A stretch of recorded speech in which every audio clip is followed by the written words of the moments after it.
மகாநதியில என்ன நடக்குது, என்ன ட்விஸ்ட் நடக்க போகுதுன்ட்டு பார்க்கலாமா? இங்கே வந்து ராகினி கிட்ட வந்து கோவில்ல இருக்கிறவங்க எல்லாம் நிச்சயதாம்பலத்துக்கு வந்தவங்க எல்லாம் கேட்பாங்க, ஏமா நல்ல நேரம் முடியுதுமா, நீ வந்து உட்காந்து ஃபர்ஸ்ட் நிச்சயதாம்பலம் பண்ணிக்கமான்னும் போது அங்க திரும்பி அந்த பெரியவங்களெல்லாம் முறைச்சு பார்க்கும்.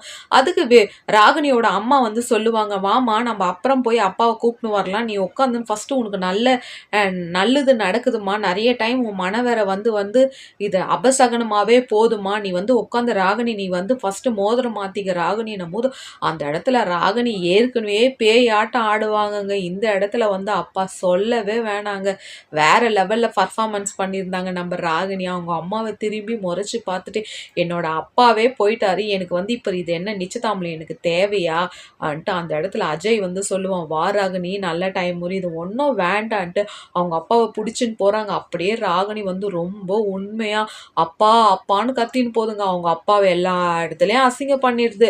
இப்போ அவங்க அப்பாவை பிடிச்சின்னு போனோடனே ரொம்ப கோவம் வருதுங்க ராகினிக்கு. ராகினியோட கேரக்டரே எனக்கு பிடிக்கலங்க. உங்களுக்கு பிடிச்சிருந்தா லைக் பண்ணுங்க, கமெண்ட் பண்ணுங்க ஃப்ரெண்ட்ஸ்.